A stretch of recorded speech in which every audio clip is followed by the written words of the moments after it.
Buon pomeriggio, ben ritrovati, 19:29 e 50 secondi, riparte allora l'edizione straordinaria, come di consueto a quest'ora, per accompagnarvi fino al telegiornale del Veneto e poi gli altri telegiornali di Antena 3, Venezia e Treviso e di nuovo poi l'edizione straordinaria per chiudere gli aggiornamenti della giornata dalle 20 alle 21. Allora ripartiamo e ci sono ancora aggiornamenti da dare, importante anche capire cosa è emerso dall'incontro nazionale tra il governo e i sindacati, insomma le parti sociali. È un punto fondamentale e cruciale quello delle aziende che restano aperte e o restano chiuse. La richiesta appunto è quello di avere un minor numero di aziende aperte da giorni dopo la pubblicazione del decreto che è entrato in vigore da lunedì.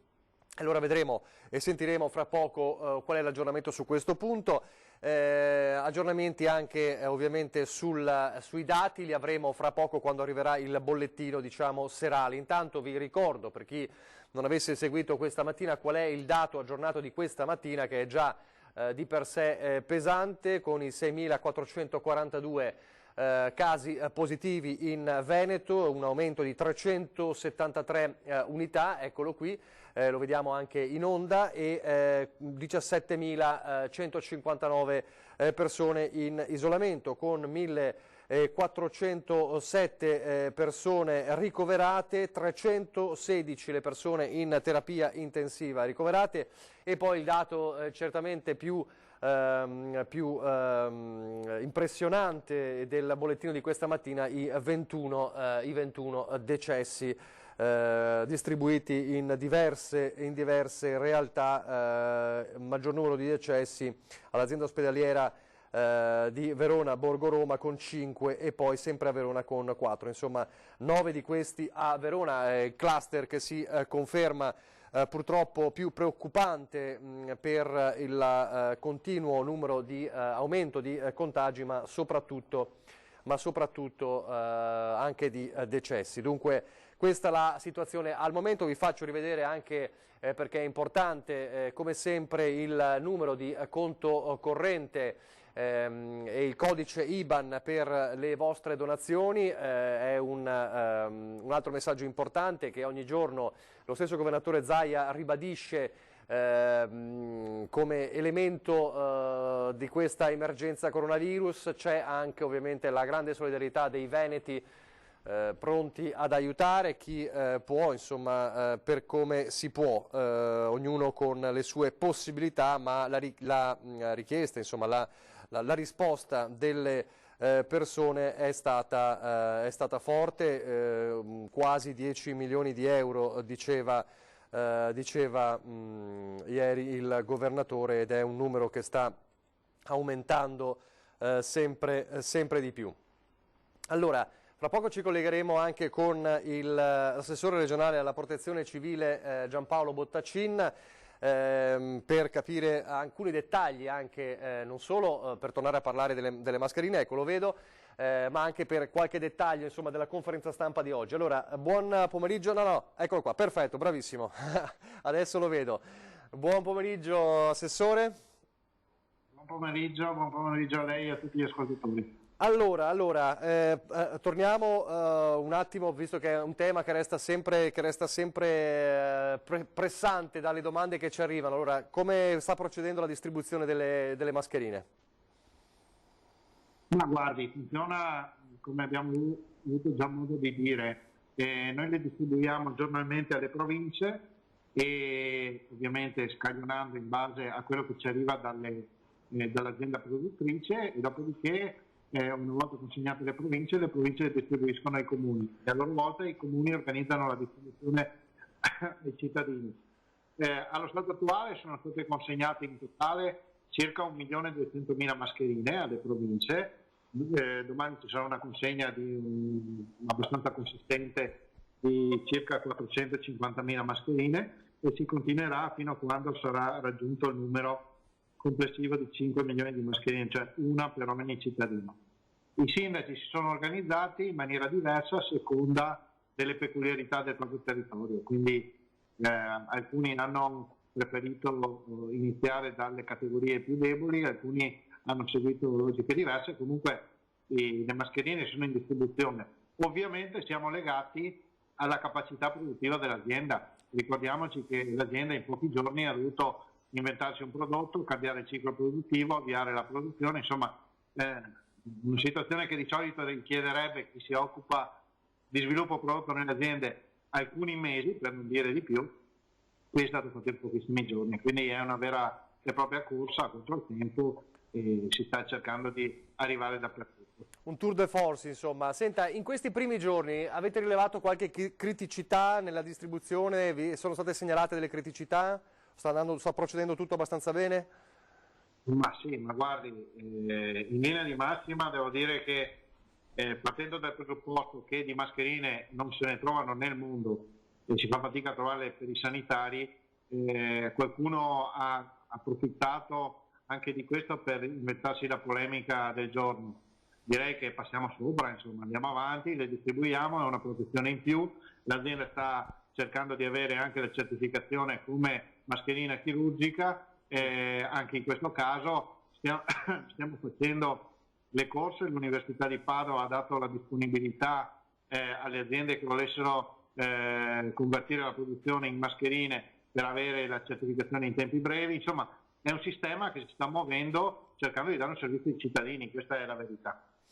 Senta, una cosa ha colpito molti del discorso del governatore Zaia che fra poco risentiremo in sintesi, e cioè lui ha detto siamo indietro rispetto al modello matematico di 2 giorni. Questo significa che assisteremo a un aumento dei contagi e anche dei decessi. Esattamente cosa ha voluto dire? Ce lo chiedono in molti. Ma guardi, noi fin dai primi giorni ci siamo dotati di modelli matematici e questo è un classico quando si affrontano emergenze di qualsiasi tipo, perché quando c'è un'emergenza devi cercare di organizzarti per anticipare quello che succederà nei giorni successivi. È fondamentale. Come lo fai? Attraverso modellazioni matematiche, non l'abbiamo visto con Vaia con le modellazioni meteo, anche in questo caso ci sono delle modellazioni matematiche. Il modello cosa dice? Siamo partiti da una situazione in cui non c'era nessun tipo di restrizione, ricordate tutti, no? E quindi un'epidemia classica incontrollata. Ecco, in questo caso il modello dava una crescita esponenziale e quindi ci siamo preoccupati, abbiamo iniziato ad attivare subito posti letto in più nelle terapie intensive, nelle semi-intensive, dedicare ospedali interi, riaprire vecchi ospedali. Nel frattempo sono intervenute delle azioni correttive, no? Cioè le limitazioni agli spostamenti, i decreti del governo, le ordinanze del Presidente Zaia, eccetera, e questo ha fatto sì che la curva cominciasse ad abbassarsi e non avere più una crescita esponenziale. Allo stato attuale, con le ultime disposizioni, anche l'ordinanza del Presidente Zaia, il modello viene ritirato e adesso ci dice che siamo 2 giorni in anticipo. Cosa vuol dire? Che se non fossero state messe in atto le ultime disposizioni di limitazione, saremo nella situazione oggi, nella situazione in cui invece prevediamo di trovarci fra un paio di giorni, con un ulteriore incremento di persone ricoverate in terapia intensiva. Questo per dire che non è ancora stato raggiunto il picco, l'avevamo detto fin da subito, il picco non si sarebbe raggiunto in marzo, ma si sarebbe raggiunto in aprile. E anche in questo caso i modelli matematici ci stanno dando così. Se lo chiedono in tanti, lo stesso modello matematico, ovviamente parliamo di più di due settimane fa, se non sbaglio, diceva anche, se non si adottano le regole, eccetera, 2 milioni di veneti contagiati. È un modello ancora, diciamo, in piedi, quella previsione, o potrebbe non esserlo più? No, come dicevo prima, viene ritirato, no? In base alle azioni che vengono messe in campo, viene ritirato, non sono 2 milioni, sarà un po' meno. Io non dico numeri, perché poi stiamo sempre parlando di previsioni. Certo. E le previsioni per definizione... Eccoci, si era bloccato un attimo. Sì, adesso sì. Le previsioni? Ecco, le previsioni presentano sempre un margine di incertezza e quindi io non dico numeri perché sono cose molto molto delicate. Però vi posso assicurare che comunque la cifra di persone contagiate previste durante il picco, anzi alla fine di tutto il ciclo, quindi la crescita poi la decrescita, sarà molto rilevante. Ovvio che questo vuol dire che la nostra sicurezza dipende da tutti noi, cioè meno ci esponiamo al rischio, meno abbiamo contatti con altre persone e più facile è rientrare nella situazione di normalità. Ecco perché continuiamo a ribadire e chiedere la collaborazione di tutti.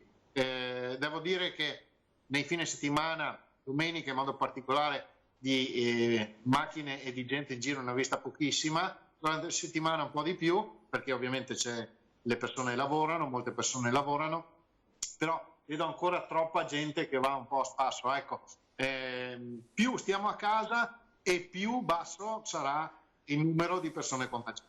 Senta, tornando, perché insomma lei è un uomo anche di numeri, se c'è questo discostamento di 2 giorni, può essere che il picco sia allora il 13 aprile, non più il 15 qui in Veneto? So che non è facile. Sì.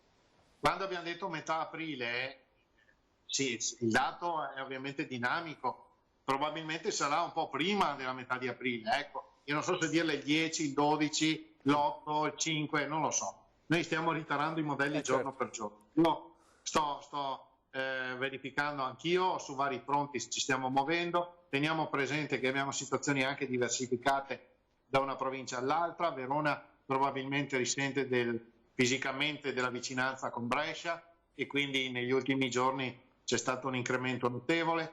Insomma, abbiamo situazioni diversificate, stiamo cercando di tenerle tutte sotto controllo, monitorate anche dal punto di vista numerico, proprio per arrivare preparati al picco massimo. Senta una cosa le sta dando più fastidio di queste settimane e cosa invece la rende più orgoglioso? Guardi, la cosa che mi dà più fastidio durante le emergenze sono sempre i fenomeni che parlano per creare la polemica senza sapere di cosa stanno parlando. Ma questo capita in qualsiasi emergenza, quindi ormai siamo abituati. La cosa che invece mi fa più piacere è che i veneti hanno dimostrato ancora una volta di avere senso di responsabilità della comunità. Cioè, quando sono state attivate misure di restrizione, hanno capito la portata dell'evento che stava per capitare nel nostro territorio, hanno rispettato le ordinanze, i decreti e hanno cercato di rimanere a casa. E questo è molto molto utile, come dicevo prima, perché riduce notevolmente l'aumento del contagio. La lascio e le faccio l'ultima domanda. Una cosa che ha detto già da diversi giorni lo stesso governatore Zaia. L'emergenza probabilmente può essere che finisca intorno a giugno, insomma è un dato che avevamo detto, però potrebbe finire in Veneto. Ma quando sarà finita in Veneto non sarà finita davvero, perché è un'emergenza ed è una battaglia, diciamo, di tutti. È così, cioè la battaglia che c'è qui è una battaglia di tutti. Ma sì, è una battaglia di tutti, è una battaglia del Veneto, è una battaglia di tutte le regioni d'Italia, ma è una battaglia di tutti i paesi d'Europa e anche oltre. La Spagna, vediamo i numeri in queste ore, sta esplodendo come numero di casi di contagiati, quindi è una situazione complicata. E poi è un virus sconosciuto, che è una brutta bestia, perché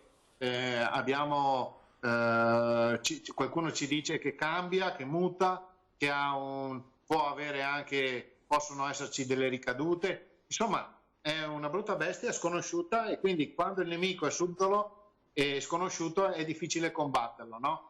Un po' l'avevano capito gli americani in Vietnam, no? Quando il nemico è subdolo, sconosciuto, nascosto, sbuca dappertutto, ecco, noi siamo in una guerra di questo tipo, con un nemico sconosciuto, subdolo e che non sappiamo di preciso cosa sta per fare.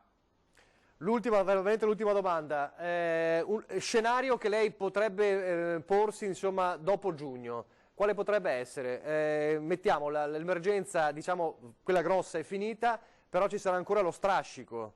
Lo so che le chiedo previsioni che non sono facili, però è giusto per capire qual è l'idea. Ma guardi, ripeto, io non sono in grado di dirglielo perché non sono un medico, non sono un virologo e quindi non so dire dal punto di vista medico quale sarà la situazione. Di sicuro dal punto di vista economico ci sarà uno strascico molto pesante, ma non per noi, non per il Veneto, non per l'Italia, ma per tutta l'Europa. È chiaro che tenere chiuse aziende, bloccare tutto per mesi, significa mettere in difficoltà, in ginocchio, un'economia che insomma farà fatica a riprendersi. Quindi è necessaria un'iniezione importante di denaro, di liquidità, di possibilità di ripartire da parte del governo nazionale, su questo non c'è dubbio.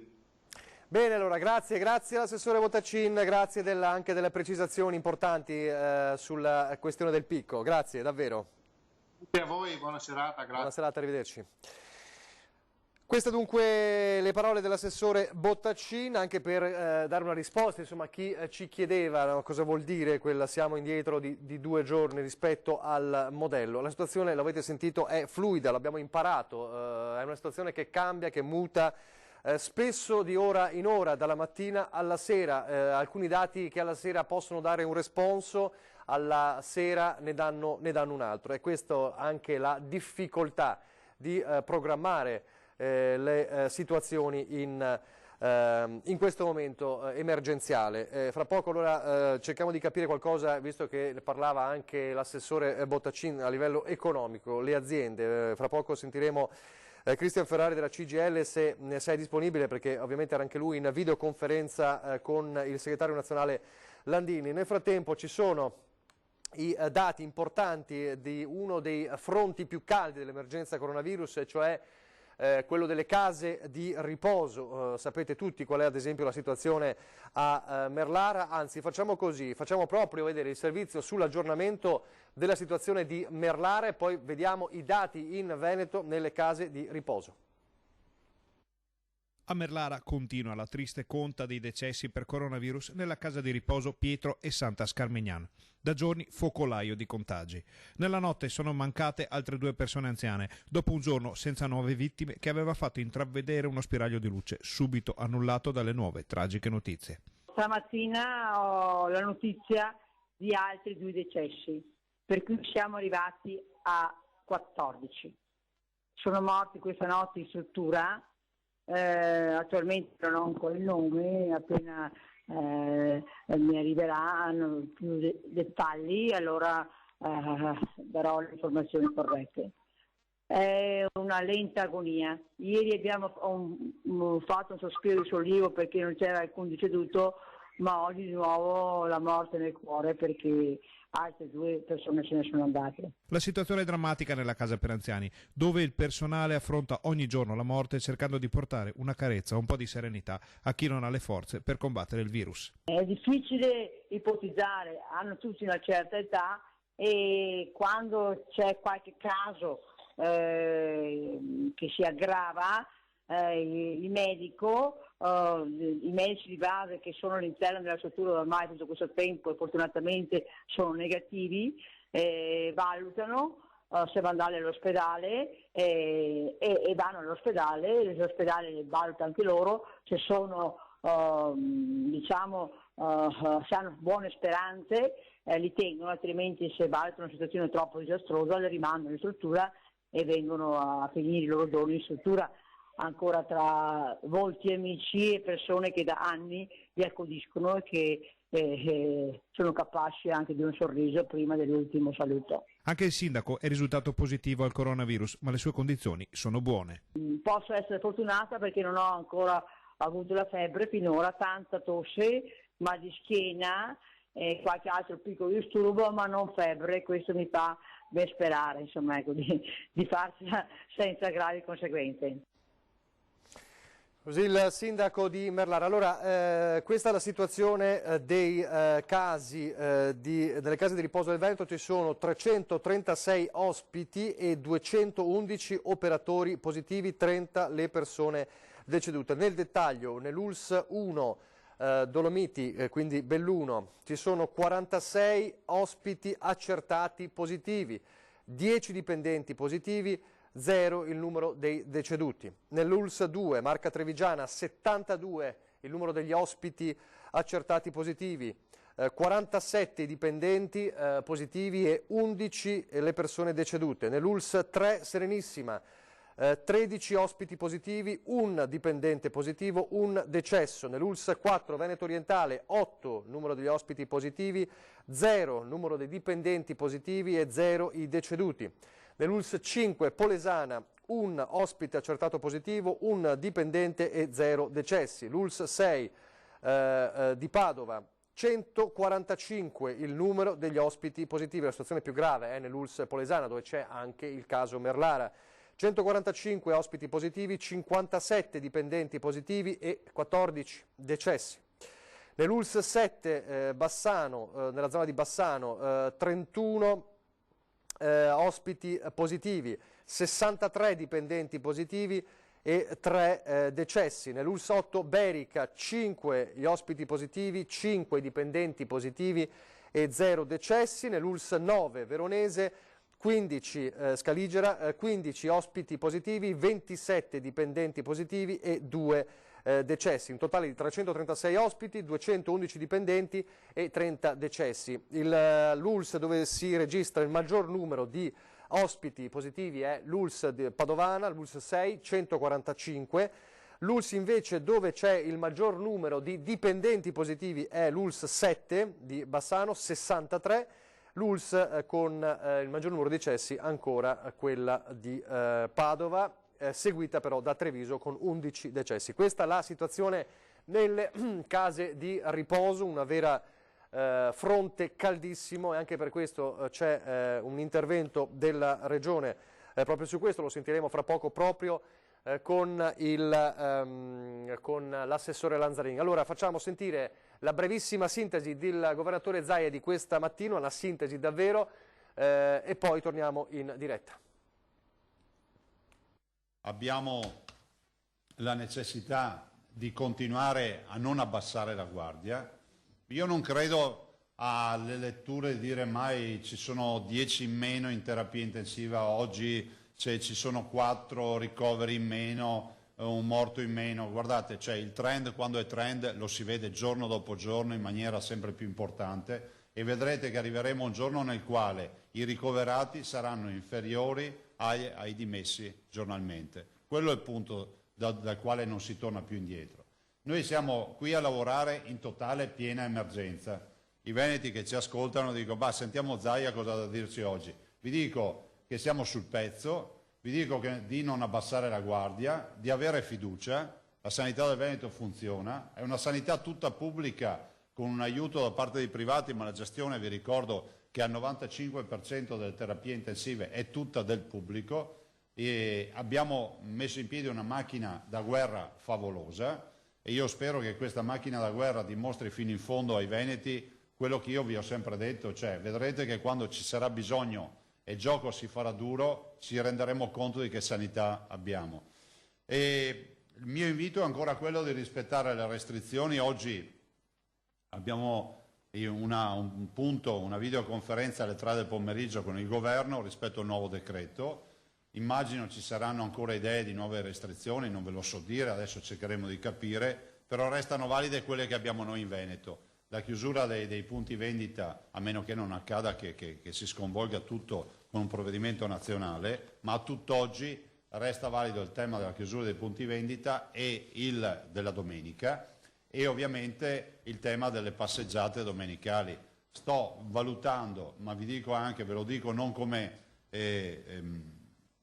la stiamo valutando, io ho messo il limite ai 200 metri e ci sta, e lo confermo, da casa, no? Però sto anche valutando, ci sono delle casistiche, mi chiamano molti genitori che hanno figli autistici, che hanno la necessità di far tanta strada a questi ragazzi per tenerli, diciamo, in movimento e per garantire a loro una stabilità durante la giornata. Ecco, in alcuni casi potremmo prevedere magari con una subordinanza delle deroghe, e ovviamente la stiamo valutando, e stiamo valutando anche come affrontare questa partita. Ho avuto qualche segnalazione, per questo ve lo dico. La prima cura al coronavirus siamo noi, ce la ricorderemo tutta la vita sta frase, ma è vero che siamo noi, è vero perché io l'ho visto dal traffico come è diminuito, è vero perché ho visto i primi risultati del movimento dei contagi, è vero perché i nostri sanitari fanno un lavoro eccezionale, ma noi li dobbiamo aiutare. Sul fronte dei respiratori vi dico che questa settimana, se gli ordini che abbiamo fatto verranno confermati con gli arrivi, ieri sera sono arrivati 50 respiratori, oggi sembra altri 40, questo fine settimana noi siamo a regime con tutti i respiratori. Continuiamo ad acquistare con le difficoltà dei mercati, continuiamo ad allestire terapie semi-intensive, perché è stata una delle strategie del Veneto, è quella di portare meno pazienti possibili in intensiva e cercare di curarli nella semi-intensiva, che è meno invasiva, che è meno problematica, ovviamente creando non poche postazioni. Vi dico che il quadro ce l'abbiamo ben chiaro sotto gli occhi. Stiamo monitorando i modelli matematici che ci dicono che siamo indietro di un paio di giorni rispetto a quello che dovrebbe accadere oggi. Rispetto a quello che accade oggi, il modello ci dice che dovrebbe essere accaduto 2 giorni fa, e questo è un buon dato di lettura, ma non possiamo parlare di abbassare la guardia, di fine dell'emergenza o di altre robe del genere. Restate a casa, tutti coloro che possono restare a casa perché non hanno impegni lavorativi, perché la loro azienda non rientra in quelle chiuse e perché comunque hanno degli impegni, non hanno degli impegni indifferibili come andare a fare una visita in ospedale o ad altre robe, debbono restare a casa. Fidatevi che la cura è questa.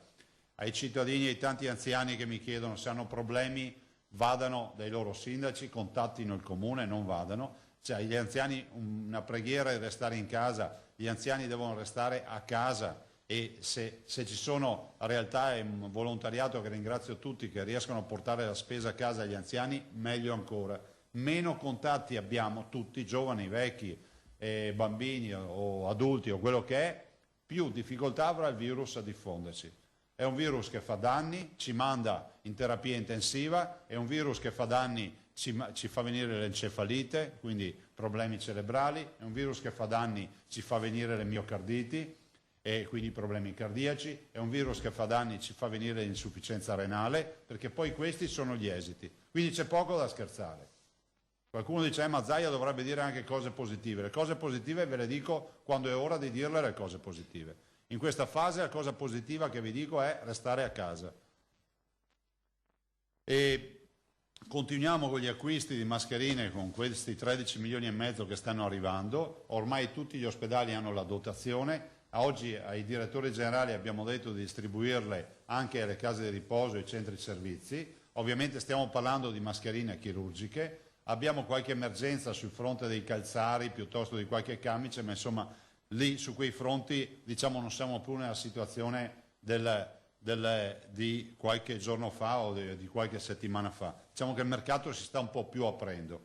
Abbiamo anche creato e messo in piedi insomma un contatto serio, solido con anche un produttore locale che comunque 10.000 mascherine al giorno ce le dà, e ce ne dà 60.000, 70.000 a settimana che servono a corredo, e quindi ci aiuta pian piano a aumentare i magazzini. Nei magazzini ne abbiamo, e quindi per noi sul fronte mascherine chirurgiche l'emergenza si chiude qui.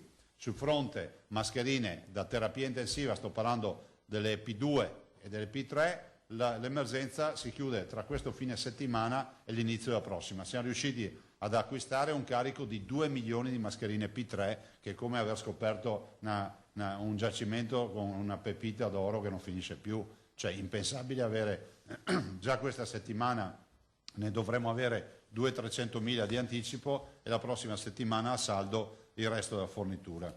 Abbiamo acquistato 400.000 kit istantanei, più altri 100.000 che ce li hanno donati, e quindi ringrazio appunto anche per questa donazione che viene da Pesenti, e quindi lo ringrazio per questa donazione. E anche qui insomma stiamo andando avanti, e poi i tamponi e tutto quello che stiamo facendo sul fronte dei tamponi. Non vi voglio parlare di tamponi oggi, vi voglio poi parlare di 2 aspetti. Le donazioni stanno procedendo, e quindi ringrazio tutti i cittadini. Vi porterò qui una mattina lo stampato del conto corrente per far vedere che movimento di popolo c'è rispetto alle donazioni. Siamo già oltre gli 8 milioni di euro, ma abbondanti. Ne ho anche un paio di grosse che arriveranno, che stanno arrivando. Una di quelle grosse mi arriva oggi e ve l'annuncio: il gruppo De Longhi versa 3 milioni di euro, 2 milioni direttamente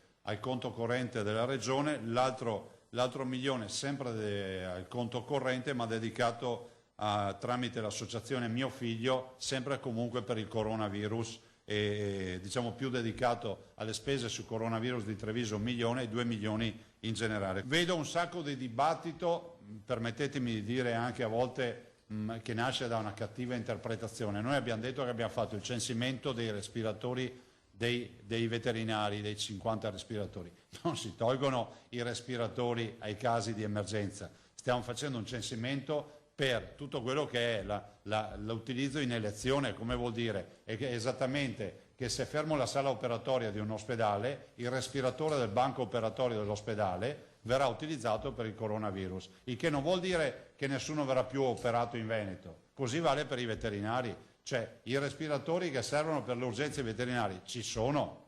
Stiamo parlando semplicemente di quello che consideriamo oggi arrestabile per dedicarlo a questi pazienti. Così Zaia, uno Zaia che vi ricordo, anzi ve lo dico, ve lo annuncio, alle 19:30 sarà in diretta Skype con Ferdinando Varino nel telegiornale di Treviso, ore 19:30, la diretta Skype con il governatore Zaia. Abbiamo in linea proprio su Skype Cristian Ferrari, del segretario generale della CGIL del Veneto. Gli chiedo di pazientare qualche secondo perché nel frattempo è arrivato il bollettino della regione, il bollettino diciamo serale, che ci parla di 6.582 casi positivi, più 140 rispetto a questa mattina. Lo vedete appunto nella grafica, 17.159 le persone in isolamento fiduciario tra positivi e contatti dei positivi, il maggior incremento di casi positivi nel cluster di Padova con più 48 nelle ultime ore. Scorrendo poi ancora il dato regionale, sono 1.436 le persone ricoverate, più 29, 318 nella terapia intensiva, più 2, e poi purtroppo il dato dei decessi, che sono più 16 rispetto a questa mattina, con un dato rilevante, più 4 nell'azienda ospedaliera di Verona, Borgo Roma, ma poi anche per quanto riguarda la Marca Trevigiana, 3 decessi all'ospedale di Treviso, 2 nell'ospedale di Conegliano e 1 all'ospedale 2 all'ospedale di Oderzo e 1 all'ospedale di Conegliano, quindi un totale di 6 decessi nella Marca Trevigiana, più 16 rispetto a questa mattina. Se contate che questa mattina il dato era di più 21 rispetto alle ore precedenti, capite bene che nell'arco di 24 ore dal bollettino di ieri sera ci sono stati 37 decessi purtroppo nel Veneto legati appunto all'emergenza coronavirus. Questo è il dato purtroppo molto molto pesante. Allora, torniamo su Skype, eccolo qui. Allora, Cristian Ferrari, salve, buonasera. Buonasera, una giornata molto importante questa sul fronte delle aziende e dei lavoratori. Allora, c'è stato questo tavolo di confronto, diciamo, tra governo e le parti sociali. Ci spiega cosa è emerso? Sì, allora, il punto di partenza era, come sapete, il giudizio critico che avevamo espresso sul decreto del Presidente del Consiglio dei Ministri di domenica sera, quello che elencava le attività che sono essenziali e che potevano continuare ad andare avanti. Il nostro obiettivo era di ovviamente tutelare la salute dei lavoratori e contenere gli spostamenti in questo sforzo che stiamo facendo tutti di contenimento del contagio.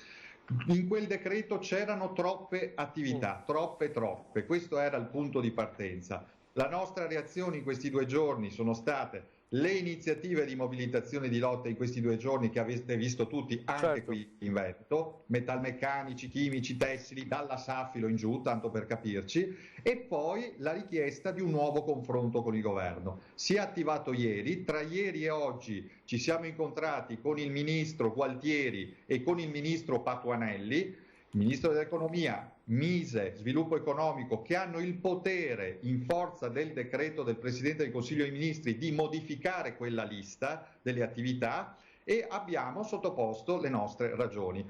L'esito è stato positivo, è finito proprio nel primo pomeriggio, c'è un disboscamento e una riduzione dell'elenco delle attività essenziali. Questo è importante, ma si sa di quanto? Si sa di quanto. Ora, io nella vecchia massima non dire gatto finché non ce l'hai nel sacco, scusatemi l'espressione, nelle prossime ore in serata uscirà un decreto ministeriale del Mise in cui verrà praticamente rifatto l'elenco. Da quell'elenco dovrebbero uscire fuori molte attività della meccanica, della chimica, della gomma plastica, i call center, che era un altro, anche lì abbastanza simbolico, attività che veniva considerata essenziale. Ovviamente parliamo dei call center commerciali, non certo di quelli per sicurezza, per diciamo così, come si dice, crisi, eccetera, eccetera. Ingegneria civile, cioè tutta una serie di attività che non erano oggettivamente collegate a ragioni di essenzialità.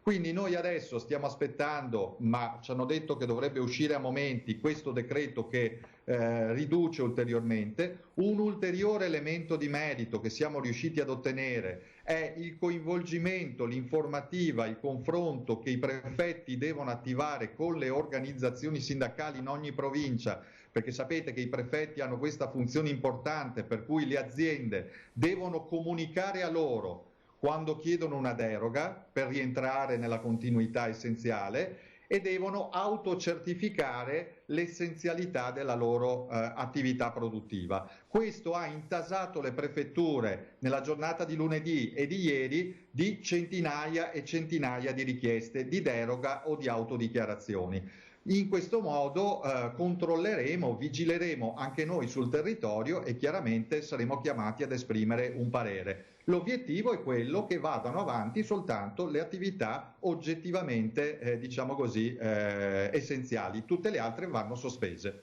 Quindi sostanzialmente la cosa molto importante, lei ci sta dicendo che a ore o a minuti? A ore forse? Ma entro oggi. Entro la serata di oggi arriverà il decreto ministeriale. Francamente non mi azzardo a fare, però entro la serata di oggi necessariamente deve arrivare questo. Perché poi il decreto questo. sarebbe attivo già da domani, operativo da domani. Esatto. Quindi le aziende che non saranno inserite nella lista domani non potranno aprire, questo è il concetto. Immagino, vista la diciamo così, sopravvenienza di una modifica all'ultimo secondo, si darà un qualche termine, come è stato fatto domenica. Quindi per evidentemente il tempo necessario, certo. Esatto. E allora ci diceva alcune aziende del settore della meccanica, della chimica, gomma plastica e i call center ovviamente commerciali. Sono questi gli ambiti? Esattamente, ingegneria civile. E ingegneria che civile. È un settore molto generico dove all'interno si poteva sostanzialmente andare avanti con attività di edilizia varia. Giusto per capire, potrebbe essere quindi un ritorno, perché nelle ore precedenti al decreto di sabato, insomma all'annuncio di sabato, come sempre circolavano un po' le bozze dei vari codici. C'era una prima ipotesi di 70 codici che poi è diventato oltre 94. Potrebbe essere che si ritorni a quella cifra? Sì, ma guardi, più che l'elenco, che è molto generico, dei settori intesi in senso lato, il punto è le singole attività. Cioè quello è il punto. Non era tanto il titolo di un settore che magari poteva astrattamente essere ricondotto ad un'attività essenziale. È all'interno di quei settori tenere soltanto le attività che sono strettamente funzionali a garantire le filiere che sappiamo, la sanità, l'alimentare, eccetera, eccetera, eccetera. Ovviamente noi adesso, già da domani, lavoreremo per attuare questo decreto nella realtà, nel confronto con i prefetti, e lo dico anche nella nostra attività nelle aziende, perché dove non si è sicuri e dove non si è essenziali noi fermeremo la produzione, e lo ripeto non per una posizione di principio o ideologica, ma per la salute delle persone e perché pensiamo che in questo momento, e lo confermano anche i dati che lei diceva prima, purtroppo drammatici anche qui in Veneto, meno gente si sposta e sta fuori dalle case e meglio è. E da questo punto di vista contenere il lavoro è utile proprio per affrontare l'emergenza sanitaria. Benissimo, allora grazie a Cristian Ferrari perché ci ha fatto il punto, insomma, stavamo attendendo appunto queste notizie. Grazie, buon lavoro, allora ci risentiremo anche nei prossimi giorni. Arrivederci, grazie. Arrivederci. Così allora Cristian Ferrari, avete sentito? Allora si attende questo decreto entro stasera, allora si capirà quale sarà la decisione sulle aziende che potrebbero tornare, diciamo, a chiudere perché definite non essenziali. Adesso la pubblicità e poi torniamo subito in diretta.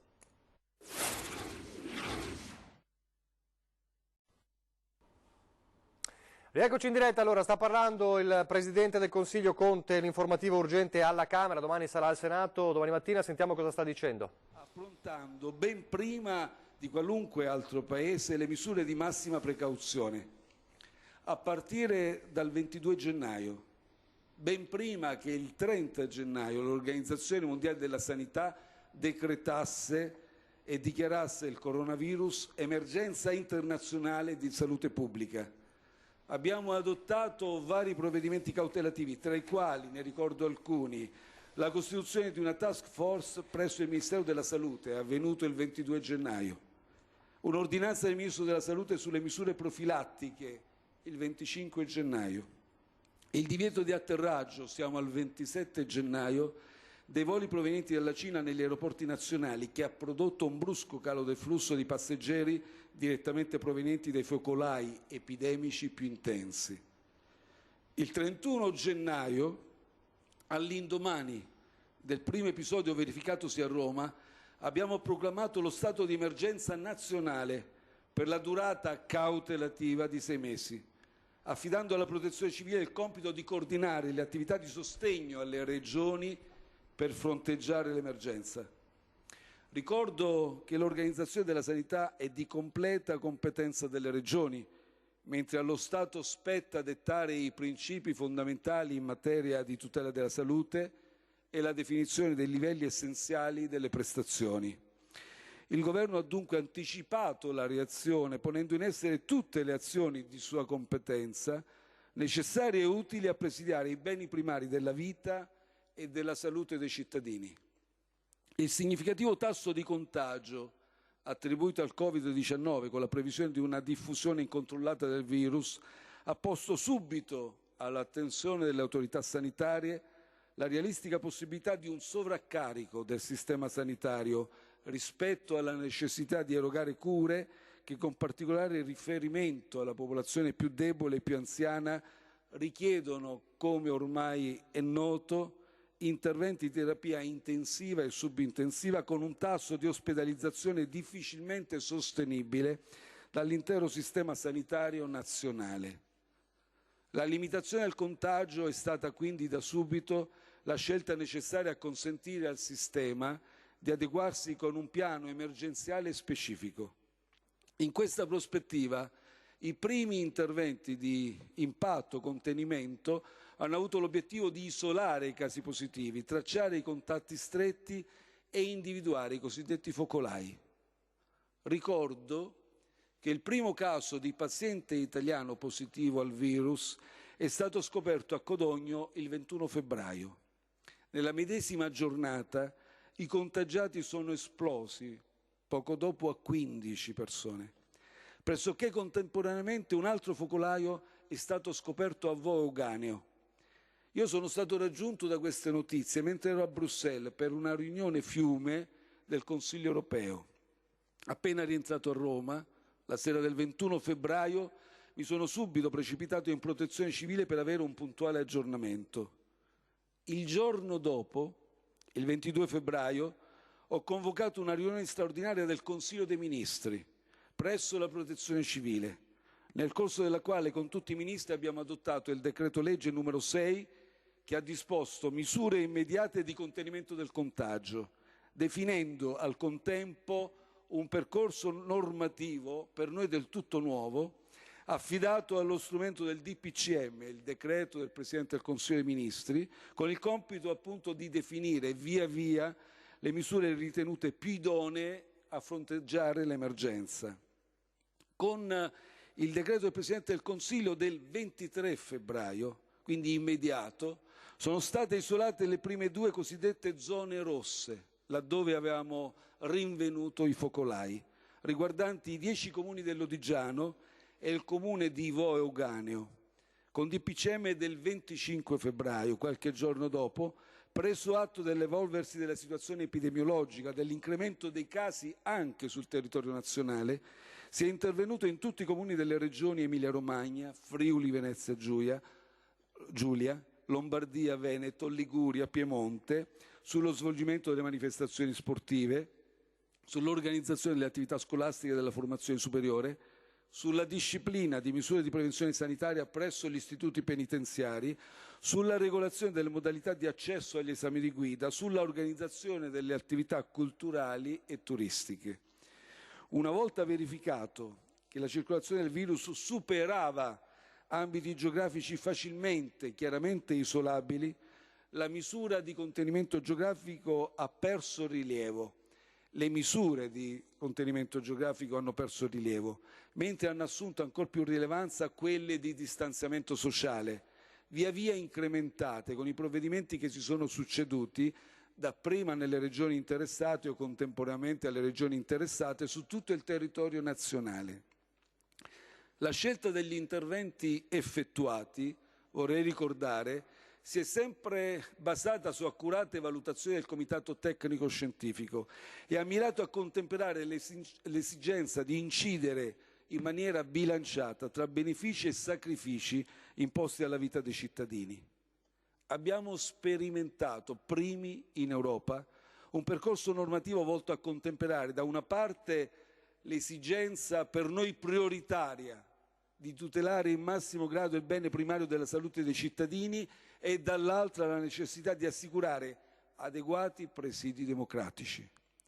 Per la prima volta, e parlo dalla fine del secondo conflitto mondiale, siamo stati costretti a limitare alcune libertà fondamentali garantite dalla Costituzione, in particolare la libertà di circolazione e soggiorno, la libertà di riunione nelle sue varie forme, la libertà finanche di praticare, di coltivare pratiche religiose.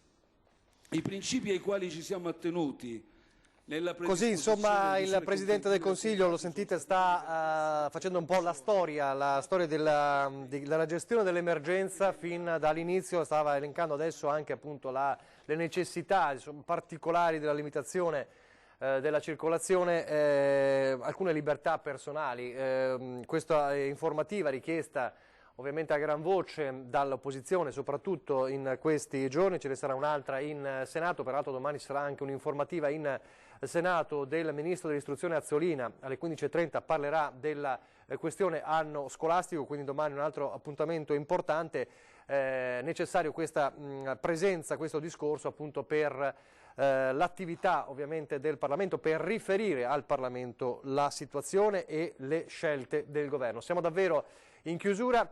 Io vi ricordo adesso, fra pochissimo, dopo pochi istanti di pubblicità, il telegiornale del Veneto. Nel telegiornale di Treviso alle 19:30 avremo in collegamento Skype il governatore Luca Zaia. Poi dalle 20 alle 21, come sempre, di nuovo l'edizione straordinaria. A fra poco allora con il telegiornale del Veneto.